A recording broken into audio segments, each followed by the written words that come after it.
Beralih ke informasi lain, 7 remaja putri yang diduga melakukan penganiayaan siswi SMP di Pontianak meminta maaf dan menyesali perbuatannya. Beberapa dari mereka mengaku sudah berusaha untuk melerai penganiayaan ini. 7 saksi, 3 diantaranya telah ditetapkan tersangka, membuat pernyataan terbuka di depan awak media Rabu sore. Didampingi orang tua dan Komisi Perlindungan dan Pengawasan Anak Daerah Kalimantan Barat, mereka meminta maaf dan menyesal menganiaya korban, seorang siswi SMP di Pontianak. Mereka sama sekali tak menyangka kasus ini jadi perhatian dan bahkan menjadi trending topik di lini masa. Pernyataan ini keluar setelah mereka menjalani pemeriksaan oleh penyidik Unit Perlindungan Pengawasan Anak PPA Reskrim Polresta Pontianak. Bahwa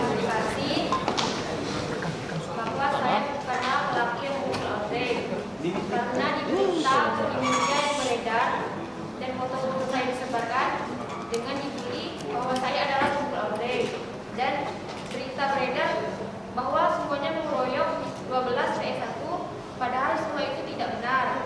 Saya ini orang yang memposting buat saya secepatnya menghapus karena ini sudah menjadi trending di Pontianak. Bukan hanya di Pontianak, di seluruh dunia. Saya malu, saya tidak merasa tidak ada membunuh Audrey. Tapi mengapa saya yang viral, saya yang dikenal orang.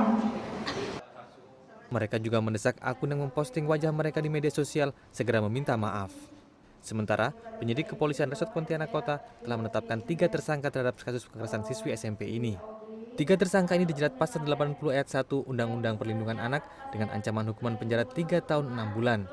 Kasus ini diversi karena pelaku dan korban masih anak di bawah umur sehingga tidak dilakukan penahanan. Hasil visum juga mengatakan bahwa tidak ada perlukaan sobek maupun memar. Itu hasil visum. Kemudian dari kronologis dari pengakuan juga korban tidak ada menerangkan bahwa terjadi pemukulan pada bagian kelamin. Dari para saksi juga, 5 saksi yang diperiksa juga tidak ada perlakuan penganiayaan terhadap kelamin korban. Yang ada itu ada menjambak rambut, kemudian ada juga sampai mendorong sampai terjatuh. Nah, itu kemudian yang tersangka yang satu juga ada sampai sempat memiting. Polisi memastikan tidak ada penambahan tersangka dalam kasus ini. Dari 9 saksi dan 12 orang yang berada di tempat kejadian, hanya 3 yang mengaku telah menganiaya. Komisi Perlindungan dan Pengawasan Anak Daerah Kalimantan Barat meminta bantuan Lembaga Perlindungan Saksi dan Korban serta psikiater untuk mendampingi korban dan para pelaku karena tergolong anak di bawah umur. Kami akan melakukan pendampingan terhadap korban dan pelaku, termasuk juga saksi kalau ada. Karena baik korban maupun pelaku anak, jadi mereka mendapat hak yang sama untuk dilakukan pendampingan. Pemerintah Kota Pontianak membebaskan seluruh biaya perawatan medis korban yang mengalami kekerasan fisik sejak dirawat di rumah sakit pada 6 April 2019 lalu. Kasus ini menjadi sorotan publik, bahkan tagar Justice for Audrey menduduki trending topik dunia maupun di dalam negeri.